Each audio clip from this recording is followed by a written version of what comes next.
Welcome back to Metal Mojo Garage. It's been 2 weeks since we've been in the shop due to unforeseen circumstances. So we're back and it's time to get ready to get back on the Dodge.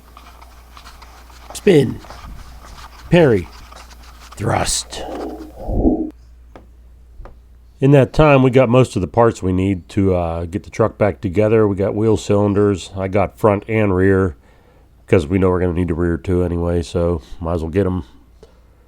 Got the seals for the hubs, got the rebuild kit for the master cylinder, and the guys at the parts store got a kick out of that number 1. That's the part number 1. I originally said I wasn't going to hone this because it looks so good inside, but I figure I'll just run the hone through it anyway just because there might be a little bit of surface rust or something since I took it apart, and just let it sit.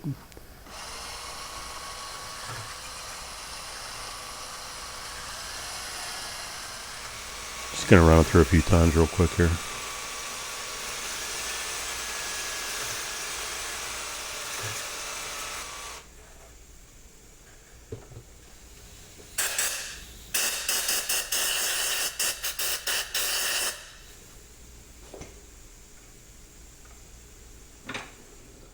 Looks good. You probably can't see it. The lighting's terrible here, but it looks good. Trust me, it looks good inside. All right. Let's throw the new parts in the master cylinder here. Let me clear a spot here real quick. I'll tell you what, this parts bag is really complete. It's got pretty much everything that's inside that master cylinder in this bag. So I'm real happy with that. Open it up here. I'm going to be a tosser and toss this right on paper here so I have a nice clean area.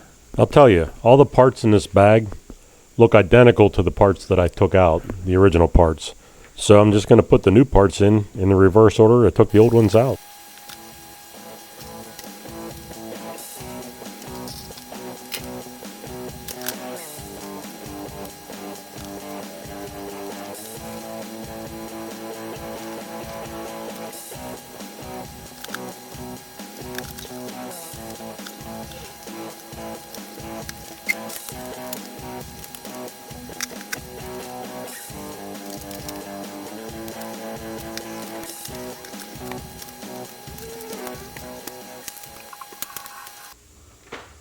Alright, we got everything loaded in there. Let's finish it off with a snap ring. Hold it all in place. Looks good. Okay, I got my little handy dandy plastic hose adapter hickey on here. We'll fill some fluid in the reservoir and let's bench bleed this thing. Get the air out of it.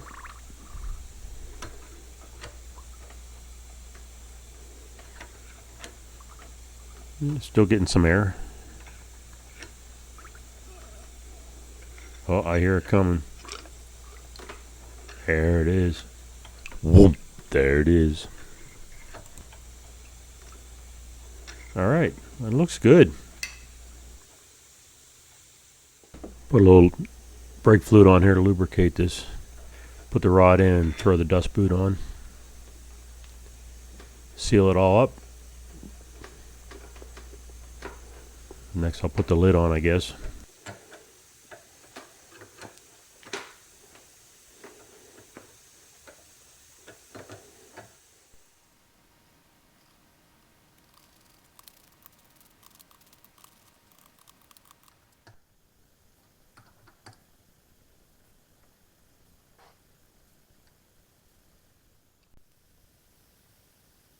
Okay, let's get this puppy mounted up in here.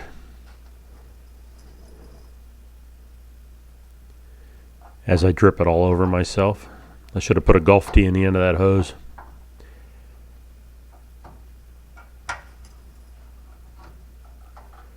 Oil well, what are you gonna do?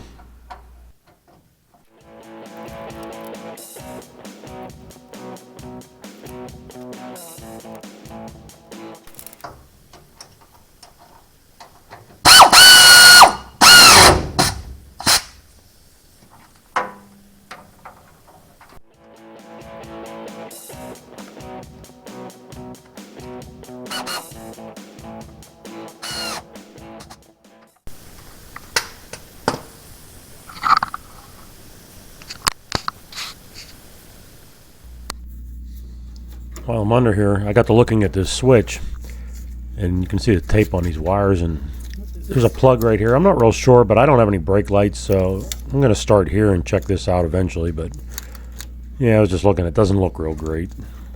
Maybe once the hydraulics are working, I will have lights, though. I don't know. Okay, we got the master cylinder all mounted in. Got the brake line attached. I still have to put the vent line on, but the short brake line's attached. Got the pin into the brake pedal. Got it all anti-seized up. New cotter pin. That's all good to go. There's that little vent line I was talking about. I have to hook that up yet.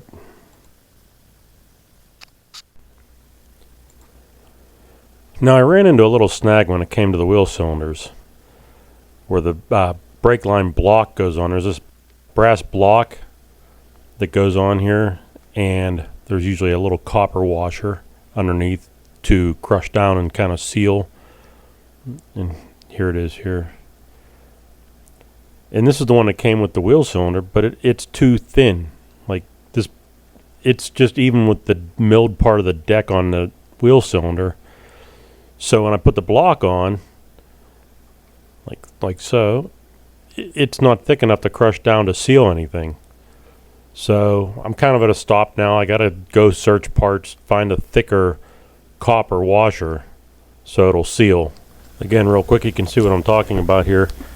There's a round milled area on the deck of the wheel cylinder, and this washer fits down in there. But it's just the exact same height as the milled out area. And you're putting a square block on top of that round milled area, and it's just going to sit on top of it. It's not going to crush that washer down at all. So, again, I'm off to the parts store. Okay, we're back. Hopefully the fix is in here. Again, there's the original one. And I bought an assortment pack. You can see how much thicker that one is. So the one that came with the wheel cylinder, it measures 0.77 millimeter, and the new one 1.48, so like 1.5. So it's almost twice as thick as the one that came with the wheel cylinder. And you can see I have it under the block here, and you can see it's under there, and there's room for it to crush now and seal. So hopefully that takes care of the problem. Okay, now it's time to get the wheel cylinders mounted. And they don't give me a whole lot of room to get my fingers back in here. It might actually be easier to take the whole backing plate off to mount this wheel cylinder. But I'm not gonna do it. Nope, I'm not gonna do that. I would rather just struggle. Got them started pretty easy. It wasn't too bad.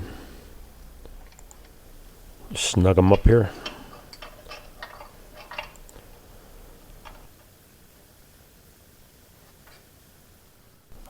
Now looking at the lines, the original line here is a lot longer. I don't know what the reason for that was. I held the new line up, and it seems like it's going to work just fine. But definitely, what, five inches longer? It's a lot thinner too, if you look at the thickness of the line, but it might be the same size diameter inside. I don't know. Okay, we got the lines all hooked up. Looks pretty good. Tightened down. And I actually put a new line from the frame to the splitter block on the axle too. She was plugged. I'm going to clean the wiper up a little bit where the seal rides. Believe it or not, a rubber seal can wear a groove in a steel wiper, and sometimes it gets real deep. But it looks pretty good on this one. I'm just going to clean it up with some emery cloth and some Scotch-Brite.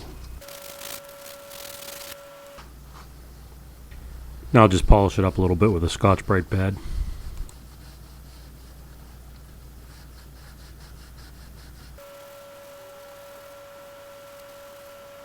Alright, that looks pretty good. I'm happy with it. A lot of vehicles, big rigs and stuff like that, the wipers are actually replaceable. You can heat them up and knock them off and pound a new one on. but this doesn't look like it's replaceable on these. Another way you can cheat up, if you do get a groove that you can't get out, you can just beat the seal in a little farther into your hub so it's not riding in the same spot again. And that works too. So she's going to be going outside, so she better get some shoes on.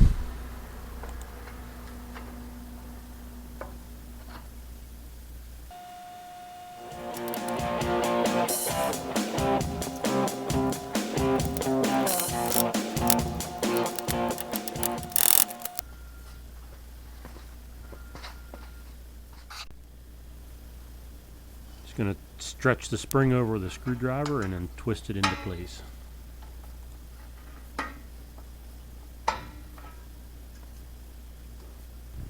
I didn't fully squeeze the retainer clips at the bottom of the shoes tight because I actually think I'm going to replace those with snap rings. It just seems like that would be better to me.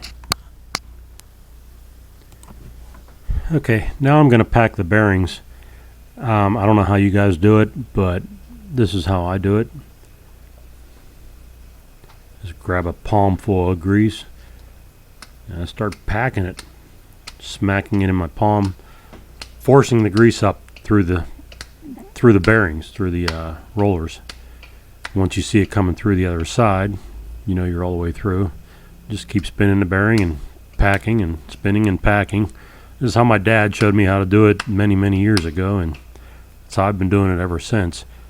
Be nice to have a bearing packer and you just pump it in there and it comes through on its own, but can't have everything, can you?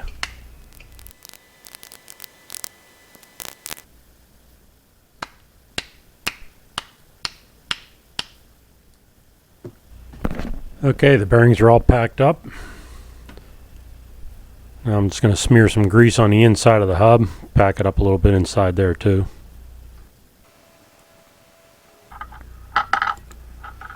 Okay, it looks pretty good inside. Nice and greased up. Now let's install the bearing.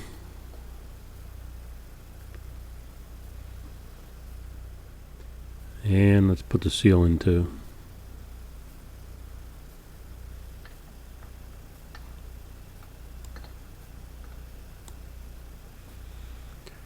I like to take a little hammer and just tap it in, start tapping it in to get it started.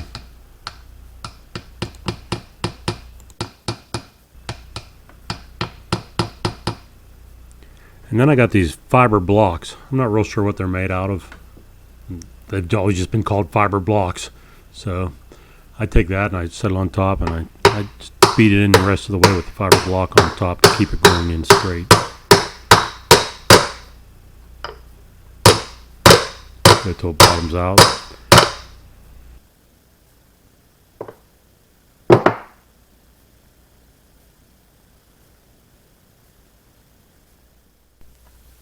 I just need to drive it down a little farther to be able to get the snap ring in.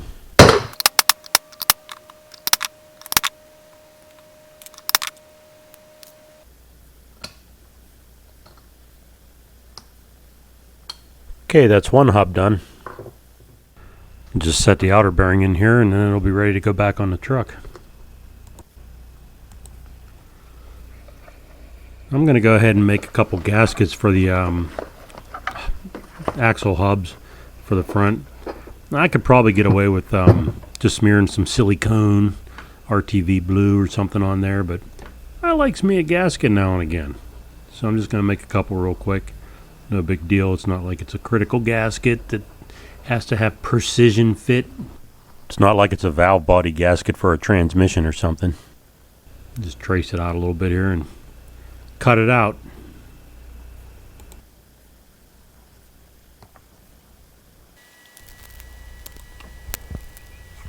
I like to use one of these hole punches to do the holes because it makes them real nice and neat.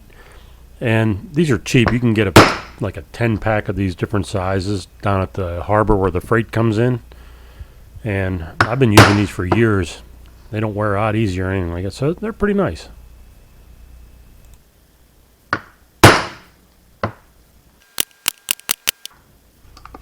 And there it is. Alright, let's give it a little test fit here. nice. Perfect. Me likey.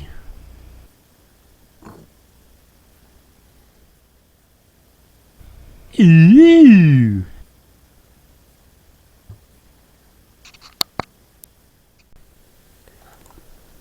Unfortunately, when I went to clean the bearings and pack them on the other hub on the driver's side, the bearings are completely shot, both inner and outer.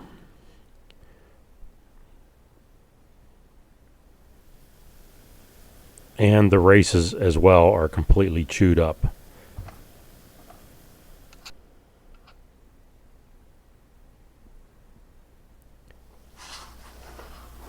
So since we have to wait for new bearings and races for the other side, we'll at least mount this side up.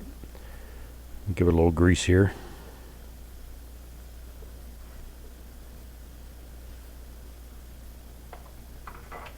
Slide it on.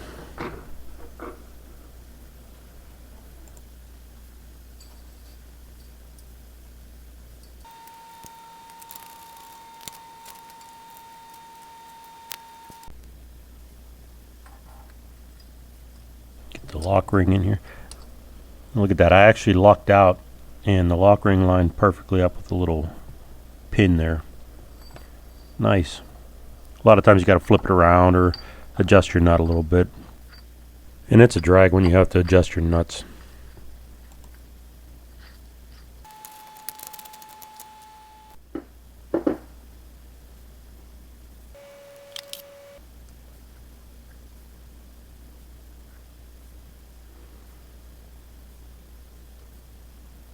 We'll put some grease in here where the cap meshes with the axle splines.